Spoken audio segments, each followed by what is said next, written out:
Good morning to everyone.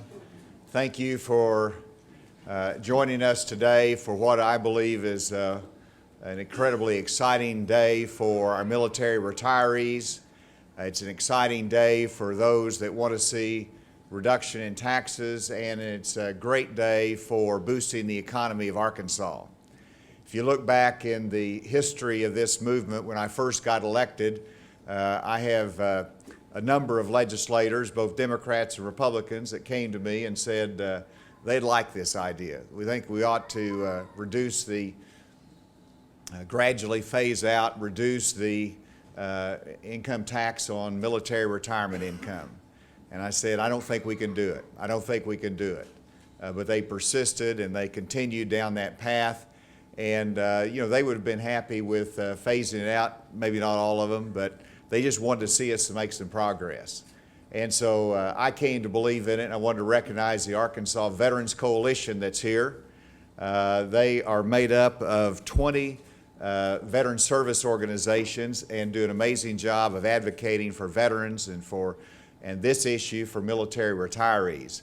And so all of that combined had me take another look at it, and I recognize really the importance of it, but also the impact that it could have on our economy, and that how it could really be an attraction for military retirees coming back to Arkansas. We compete with other states, and that is the benefit to us economically. Representative Charlene Fight is standing with me, who led this effort in the House, was the lead co-sponsor. Senator Jane English is with me, who led the effort in the state Senate. I want to thank each of them, but there were many that were engaged in this effort that have fought very hard to make sure this happened, that are standing here and in the audience, both Republicans and Democrats. So I want to express my thanks to them and how this has become a priority. I just said, let's don't phase it in, let's just do it. And of course, we worked hard to make sure that we could pay for it, it could fit within our budget. We've done that. And so I want to salute all of the legislators that are here, the Veterans Coalition, and for all those that have made this possible. I do believe that the legislation will be a significant economic boost to this state. But it's also important just to read some of the language before I sign it today. Page 4 of the bill, it says, the following are exempt from the income tax of Arkansas. All retirement benefits received by a member of the uniformed services of any of the uniformed services identified here, and it identifies them as the uniformed services, a retired member of the following: the United States Army, the United States Marine Corps, the United States Navy, the United States Air Force, and the United States Coast Guard. It also includes a reserve component of any of those forces. It includes the National Guard of Arkansas and any state. And so this is a broad and encompassing benefit for all of the military retirees, regardless of the component that they served in the United States military. Is that not worthy of a round of applause?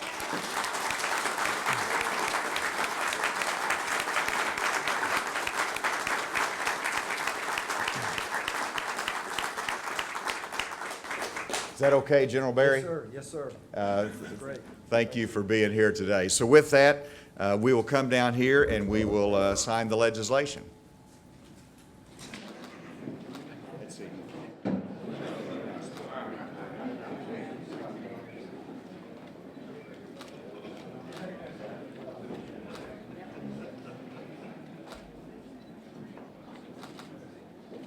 All right.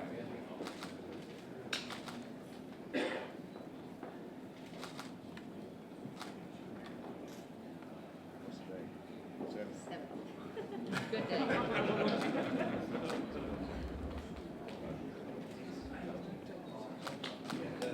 It is now signed into law.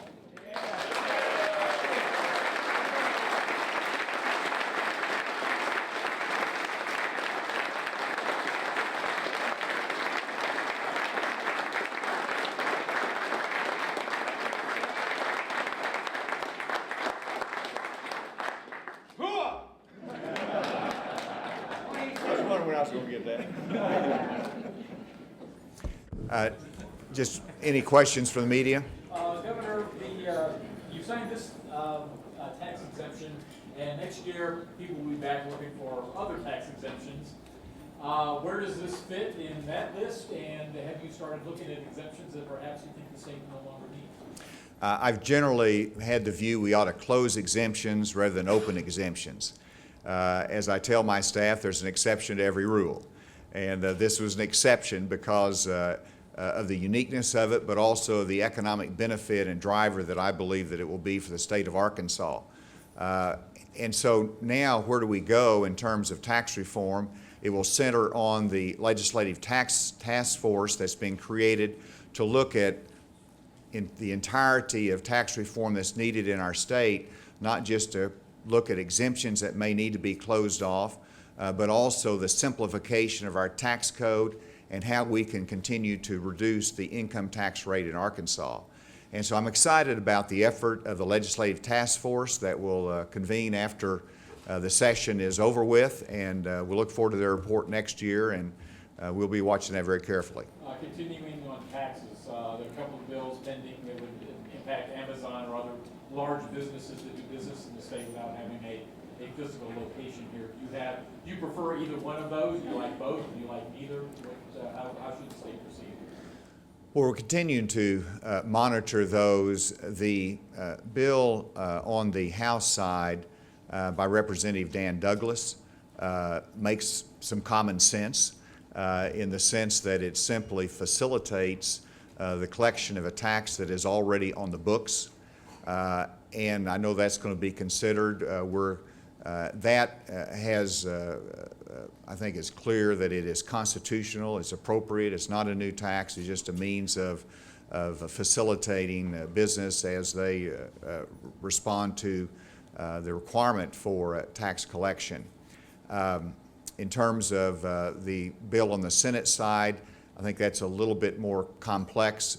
We're looking at what burdens these place on business, but also how it facilitates the collection of taxes. So Representative Dan Douglas's bill makes sense. We'll see if it gets to my desk. And just put this, though, in historical perspective for a moment. When I was in Congress, and that was 20 years ago, there was a movement then to have online sales tax collected at a national level, setting up a mechanism for it. We consistently, over a period of 2 decades, resisted it because we wanted to make sure that the online marketplace flourished, that there was not any impediment to its growth. We have today succeeded in that objective. And so now the focus returns to more fairness in our tax code and in the collection of taxes, and I think that's what both of these bills are designed for. And I support that fairness. We still look at what's the burden on business. I'll continue to monitor that, but we'll see which one gets to my desk. If you can bear with me one more thing, there are 2 bills pending that I wanted to ask about regarding how Arkansas treats its visitors or newcomers. There's a sanctuary bill pending right now in House Education. There's also the American Laws for American Courts, which, while it doesn't mention Sharia law, would restrict what judges could use in deciding cases. Your take on both of those? Well, the first one was Sanctuary on the campus. Well, the sanctuaries on the campus. I think we have to look at that very carefully because you're looking at students who are granted authority to be in at the university system. They're paying tuition, out-of-state tuition, I believe, and they're getting their education. And while they're doing that, we don't want to create a climate of fear for them. We want to recognize that many of them are here in the United States because their parents made a decision to come here. It was not a decision of their own, and they're living as a result of here as a result of their parents' decision. And so I think we just need to be very careful about that. I've talked to Representative Smith and expressed my concerns about it. In terms of the other bill that deals with The American Laws for American Courts, that Arkansas judges would be bound to use American-based law. I'm searching for a reason for that legislation. I've been in courts I've litigated all over the country and here in Arkansas, and I just have not identified that as a problem. Can the state afford a few court fights to try to keep that as something constitutional, or is it something that leave it for another day? I've expressed myself that I don't see any need for that legislation. So let's walk back to the military retirement cut, benefit cut. Corporate Norquist is involved in the debate here. Were you surprised about that? I presume you have talked to him on the phone about his concerns, but what would you tell him about the concerns he raised about that?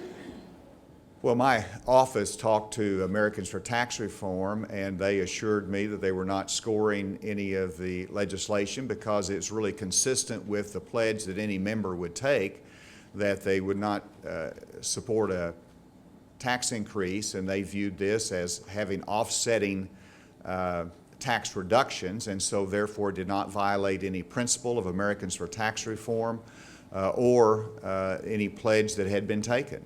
And so we've received that assurance from them, and I really don't understand any objection beyond that. Governor, with the latest budget forecast, is there any thinking about highway funding and how that's going to be funded? There's a lot of thinking about highway funding. Well, we've been really working with the legislators. Many of them are concerned about highway funding for the future, and so there's not any plan to announce. But there is a discussion going on, and we'll see if that will be on the table later on in the session. Are you worried about the surplus at all with the latest budget forecast? I'm not worried about it. It's something that we do monitor. We understood at the time that we created a steady flow of funding toward the Highway Department of new revenues to help make the match. We also needed some of the surplus, 25% of it. It was a cautious approach to it, and we'll see how that develops as to whether there's sufficient to make that match this year. And if there's any challenge for that, we'll try to be creative and look for different ways to make sure that we meet that obligation, because we know how important that match is for the development of our highways. All right, well, with that, I'm delighted to be able to shake a few hands with some great veterans across our state and thank them for being here today and for their service. And with that, let's be adjourned.